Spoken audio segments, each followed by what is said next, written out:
Baik, bismillahirrahmanirrahim. Assalamualaikum warahmatullahi wabarakatuh. Kami dari Prodi Akuntansi Syariah, Fakultas Ekonomi dan Bisnis Islam UIN Imam Bonjol Padang, yang akan mempresentasikan hasil diskusi kami mengenai materi yaitu konsep ekuitas. Nah, jadi langsung saja kepada pembahasan yang akan saya sampaikan. Konsep ekuitas. Poin A. Ekuitas sama dengan aktiva neto, yaitu selisih antara aktiva perusahaan dengan hutang perusahaan. Yang B. Ekuitas dapat bertambah atau berkurang karena kenaikan atau penurunan aktiva neto, baik yang berasal dari sumber bukan pemilik maupun investasi oleh pemilik atau distribusi kepada pemilik. Nah, menurut Ikatan Akuntan Indonesia atau PSAK pasal 49, ekuitas adalah hak residual atas aktiva perusahaan setelah dikurangi semua kewajiban. Ini berarti ekuitas bukan pengorbanan sumber ekonomi masa datang. Karena didefinisi atas dasar aset dan kewajiban, nilai ekuitas juga bergantung pada bagaimana aset dan kewajiban diukur. Nah, poin selanjutnya yaitu laporan nilai tambah atau value added sebagai pelengkap laporan keuangan. Yang pertama itu konsep nilai tambah. Konsep nilai tambah secara umum dapat didefinisikan sebagai perbedaan antara penghasilan kotor yang diterima oleh suatu perusahaan dari hasil penjualan produk dan jasa. Yang kedua, metode penentuan nilai tambah. Jadi ada dua metode yang dapat digunakan untuk menghitung besarnya nilai tambah suatu perusahaan, yaitu metode subtraktif dan metode adektif. Poin C yaitu komponen ekuitas pemegang saham. Nah, ekuitas pemegang saham adalah jumlah uang yang diberikan kepada pemegang saham ketika aset perusahaan dilikuidasi, artinya perusahaan itu dihentikan beroperasi, serta hutang dibayar. Komponen ekuitas terdiri dari modal disetor dan poin D yaitu tujuan penyajian ekuitas. Tujuan penyajian ekuitas yaitu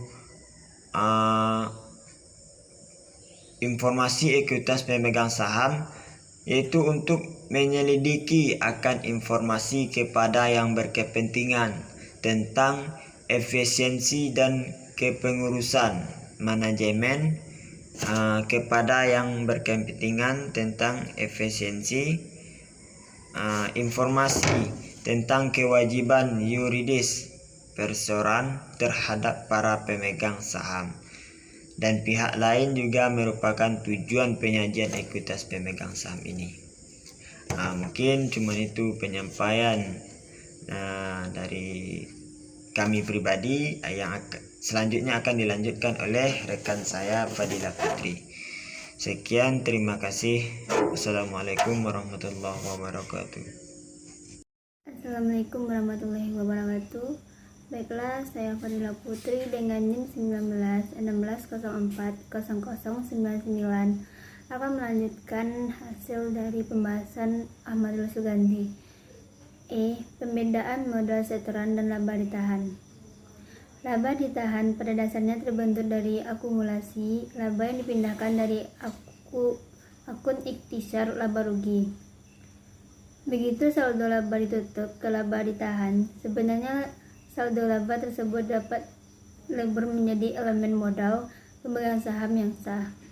Dengan demikian, untuk mengukur keseluruhan hak pemegang saham atas aset laba ditahan harus digabungkan dengan modal setoran dalam kurung Suwardono 2005. Terdapat beberapa komponen yang membentuk ekuitas pemegang saham, yaitu A. Jumlah rupiah yang disetorkan oleh pemegang saham.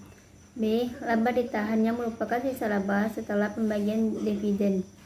C. Jumlah rupiah yang timbul akibat evaluasi aset fisik tertentu. D. Jumlah rupiah donasi dari pihak non-pemegang saham. F. Perubahan modal setoran. Tujuan utama dari perangkaian akuntansi modal setoran ini adalah untuk membedakan secara tegas antara perubahan akibat transaksi operasi dan perubahan akibat transaksi operasi lainnya. Dalam penaikan modal setoran, pembedaan ini bermanfaat untuk mencegah memperlakukan kenaikan akibat modal saham sebagai laba, sehingga timbul kesan adanya jumlah yang tersedia untuk pembagian dividen atau Suwardono 2005. Berbagai sumber yang dapat mengubah modal setoran dengan berbagai masalah teoritisnya adalah A. Pemesanan saham. B. Obligasi terkonversi atau berhak tukar. C. Saham istimewa terkonversi atau berhak tukar. D. Dividen saham. E. Hak beli saham, opsi saham, dan waran. F. Saham treasury. G. Penurunan modal setoran. Modal setoran tidak akan berkurang kecuali adanya pembayaran atau pembagian dividen yang dapat dikategorikan sebagai dividen, likuidasi, atau penarikan kembali saham yang beredar secara permanen. 1. Saham treasury, transaksi yang akan mengurangi modal setoran adalah penarikan kembali untuk sementara terjadinya saham treasury. 2. Konser atau transaksi TAL. Konsep ini metode cost karena jumlah rupiah total yang dibayar dianggap seakan akan merubah kos pembelian saham treasury. 3. Konsep 2 transaksi. Konsep ini disebut dengan metode cost karena jumlahnya rupiah. Total yang dibayarkan dianggap seakan-akan merubah kos pembelian saham treasury. H. Perubahan laba ditahan. Terdapat beberapa hal lain yang dapat menyebabkan laba ditahan dalam satu periode berubah selain karena transaksi modal tetapi karena transaksi khususnya, yaitu 1. Penyesuaian periode lalu. 2. Koreksi kesalahan dalam laporan keuangan sebelumnya. 3. Pengaruh perubahan akuntansi. 4. Kuasi reorganisasi. I. Hutang menurut IFRS. 1. Definisi hutang menurut IASB. Kewajiban entitas saat ini yang timbul dari kejadian masa lalu dan penyelesaiannya diharapkan terjadi aliran keluar dari manfaat sumber daya ekonomi entitas tersebut. Namun demikian, di saat diskusi paper 2013, IASB mengusulkan definisi baru hutang, yaitu kewajiban entitas saat untuk mentransfer sumber daya ekonomi sebagai akibat kejadian masa lalu. 2. Ekuitas menurut IASB mendefinisikan ekuitas sebagai hak sisa aktiva suatu entitas setelah dikurangi semua hutang.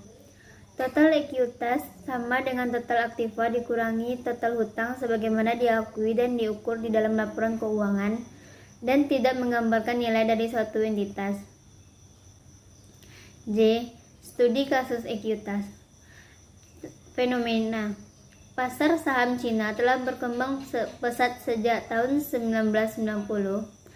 Saat pasar modal didirikan, jumlah perusahaan yang terdaftar meningkat dari 10 pada tahun 1990 menjadi 2063 pada tahun 2010. Pada periode 2090 sampai 2010 sekitar 5.253,7 miliar yuan di luar. Modal mengalir ke perusahaan yang terdaftar melalui initial public offering, sales equity offering atau corporate bond (China Statistical Yearbook 2011). Apakah perusahaan mengalokasikan modal ke bisnis inti mereka sendiri telah menjadi isu yang sangat penting.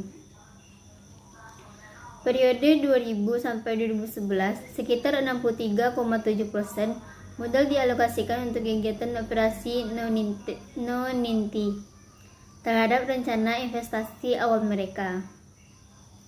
Ada rata-rata 53 juta yuan untuk setiap perubahan rata-rata perubahan dengan frekuensi 6,7 bulan dan rata-rata 3,6 kali berubah untuk setiap perusahaan, apalagi hampir 69,6% dari semua perubahan tidak efisien. Perubahan arah investasi modal yang sering terjadi menjadi masalah yang menonjol di Cina, yang sangat merugikan efisiensi alokasi modal. Banyak ilmuwan memperhatikan masalah ini dan mempelajari dari pandangan penerapan peraturan perundang-undang dengan atau peningkatan tata kelola perusahaan. Baiklah, sekian dari hasil presentasi kelompok 9.